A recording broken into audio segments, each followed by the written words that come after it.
more and more prisoners, so it was a concentration camp thought for 5,000 prisoners, and when Father Kentenich arrived they had already 12,000, so you can imagine the way they lived there in the barracks in the concentration camp. One thing that was especially to realize that the Blessed Mother had helped Father Kentenich is that he could resist the 3 years and a half he stayed in Dachau, even though he had a very bad health, especially in his lungs.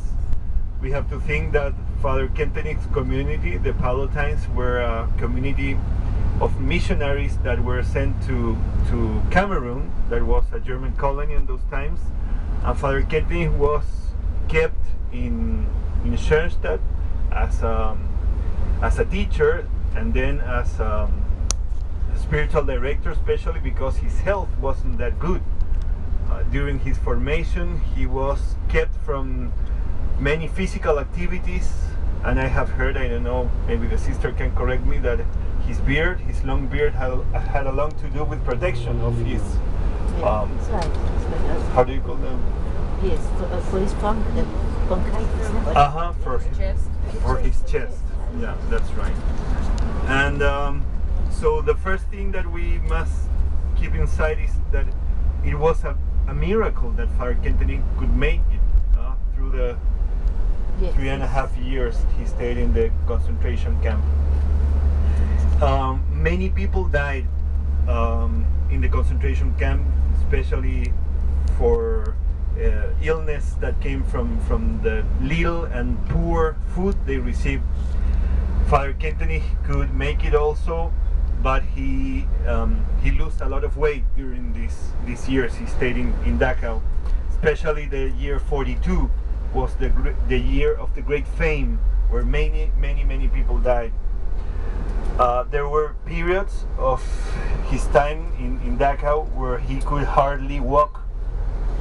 He couldn't walk because he was very, how do you say, David?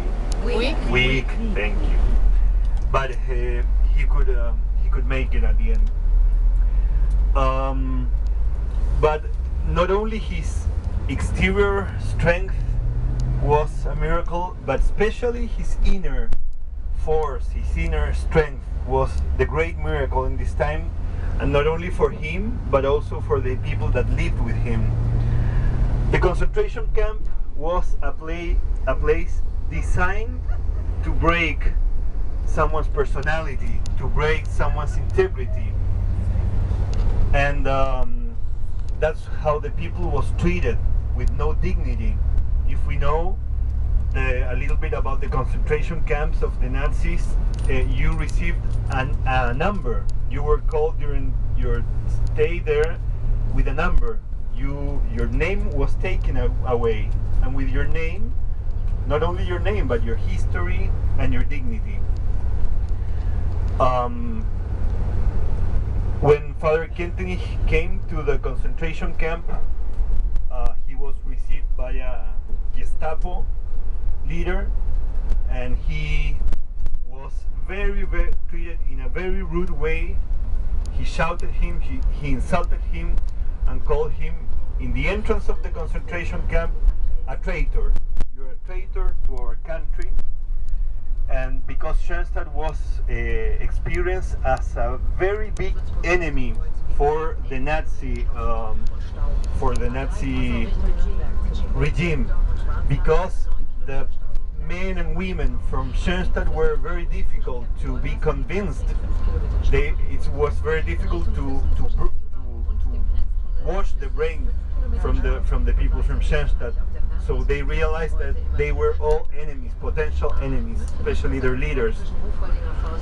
And when Father Kentenich experienced this very rude welcome, should we say, in the concentration camp by this Gestapo leader, afterwards Father Kentenich came to him said him in a very easy and respectful way, I would like you to tell me, why did you treat me in such a way yesterday?